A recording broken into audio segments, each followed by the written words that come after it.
Je m'appelle Fouad Mansour, j'ai réalisé un court-métrage qui s'appelle La raison de l'autre, un film de 25 minutes qui traite de la question du RMI et du problème de conscience d'une jeune conseillère du RMI qui est confrontée à, euh, à, euh, à un élément inattendu de sa vie. Voilà, en gros. Un événement qui va remettre en question la perception qu'elle a de son métier, voilà, qu'elle a exercé jusque-là de façon totalement dévouée et très professionnelle. Disons que l'idée est née en 2005-2006. Il y avait un climat assez étrange en France qui consistait à criminaliser les gens dans la précarité. Et donc je voulais offrir une espèce de vision un peu plus, enfin moi qui me semblait un peu plus réaliste de ce que j'entendais un peu partout dans les médias, par les politiques et des éléments comme ça. Et puis voilà, donc ensuite j'ai rencontré une vraie conseillère du RMI qui m'a un peu expliqué le fond de son métier.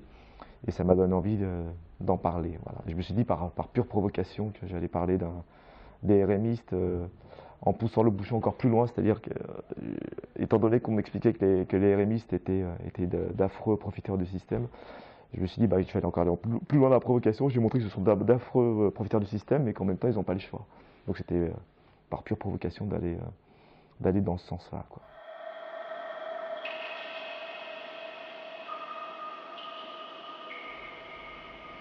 Moi, j'ai tendance à travailler moins pour vivre plus, quoi. Voilà. C'est plus. Monsieur Diawara, lui, il n'a pas trop le choix. Donc, il est confronté à la réalité, qui est son quotidien. Il n'a pas le temps de se poser de questions. Donc, il travaille plus pour vivre mieux ou pour vivre plus dignement.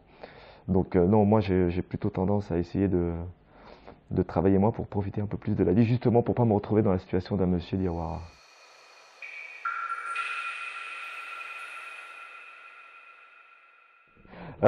Sortir l'argent de la culotte de sa grand-mère, disons que ça m'a beaucoup fait rire à l'écrit. J'avais du mal à trouver une phrase assez dont on puisse tout de suite imaginer le truc, quoi.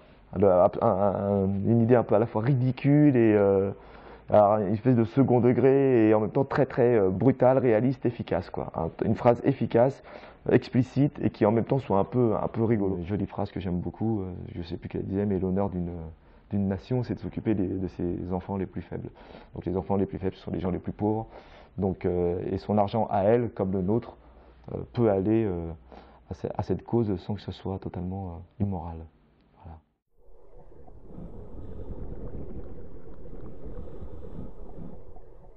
J'aime beaucoup mon film, j'adore mon film. Qu'est-ce que j'aime bien dans mon film? J'aime beaucoup la comédienne principale, d'ailleurs je pense que c'est l'élément principal. Je crois que si le film est à peu près réussi et qui plaît pas mal, enfin disons que les gens se questionnent après ce film, donc ça c'est pas mal, c'est principalement grâce à son interprétation. Vu qu'elle est dans tous les plans, que tout repose sur elle, sur la manière dont elle regarde. C'est notre regard sur cette question-là. Donc plus on est en empathie avec elle, plus on comprend sa détresse, plus on comprend son questionnement, et plus on adhère à l'histoire. Et donc il fallait pour ça, le choix de la comédie principale était essentiel, quoi. C'est très drôle parce qu'au casting, c'est ce que j'ai dit souvent, j'ai dû voir une trentaine de filles, et j'ai très vite compris qu'en fonction de la comédienne que je choisissais, je racontais pas la même histoire avec exactement les mêmes dialogues, en fonction de la personnalité de la comédienne. Elle est tellement touchante, on sent tout de suite son désarroi. Et j'ai vu qu'avec d'autres comédiennes, enfin il y en a certaines, et pourtant c'est très drôle parce qu'elles étaient très très justes, hein. Mais vraiment ça sonnait pas fou, sauf parfois on avait envie de les jeter par la fenêtre, on n'adhérait pas du tout à leur questionnement, alors que c'était exactement les mêmes dialogues, les mêmes situations. Et en plus, le pire, c'est que c'était encore super crédible. Sauf que tu racontes plus du tout la même histoire. Et donc moi, vu le sujet, disons que tu marches sur un fil quand tu abordes un sujet comme ça et que tu as envie d'éviter le pathos, le misérabilisme ou la complaisance, donc le choix de la comédienne était essentiel. Voilà. Et puis le choix de Monsieur Diawara, voilà, tout ça. Le casting pour moi était important. Je crois que c'est Woody Allen, je vais encore citer une phrase. Woody Allen elle disait un truc du genre que son casting s'arrêtait une fois que sa direction d'acteur s'arrêtait une fois que son casting était bouclé. Donc sans être tout à fait, c'est pas tout à fait vrai, mais il y a beaucoup de ça, quoi. C'est qu'une fois que tu as fait ton casting, 80% du travail est fait, quoi. En gros, au niveau de la direction d'acteur.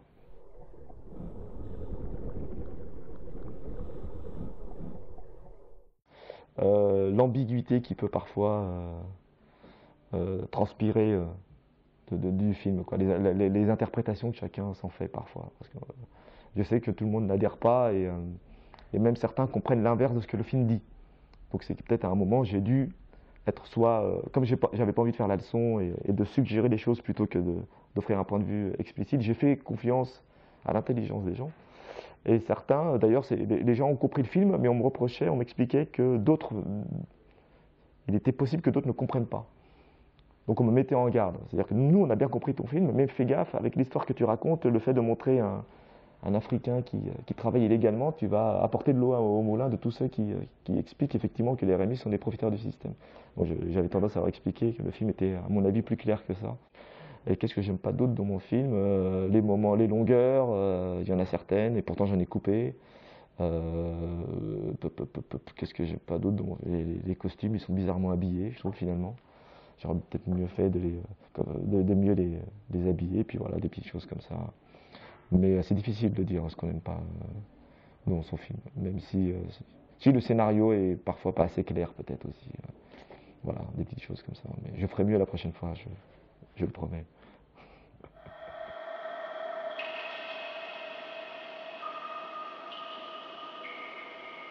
Où est-ce que j'ai trouvé ma comédienne principale?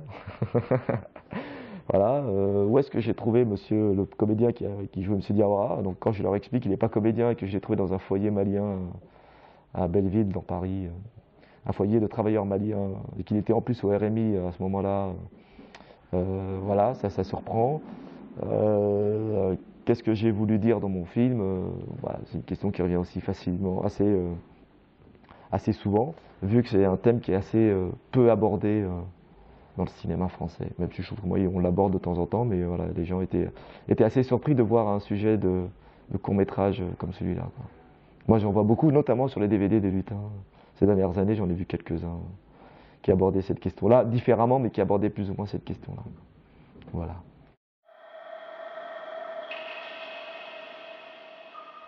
Est-ce que c'était une hallucination ou pas? Ça, c'est une question. On me l'a posée une seule fois et je pensais qu'on allait me la poser vraiment très souvent. Et vers la fin du film, elle croit voir Monsieur Diawara. Enfin, elle voit Monsieur Diawara, elle se cache et elle revient, il n'est plus là. Donc les gens ont eu.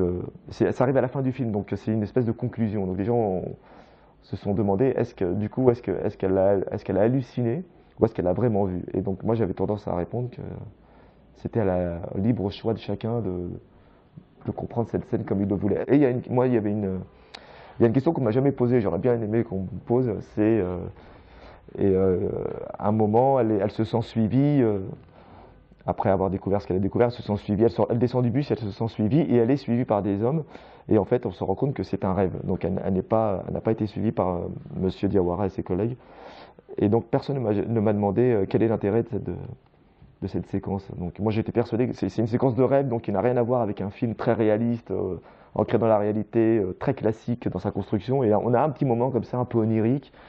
Et personne ne m'a demandé qu'est-ce que cette scène vient foutre là, ça n'a rien, on comprend rien, pourquoi est-ce qu'à un moment elle rêve qu'elle est suivie par Monsieur Diawara.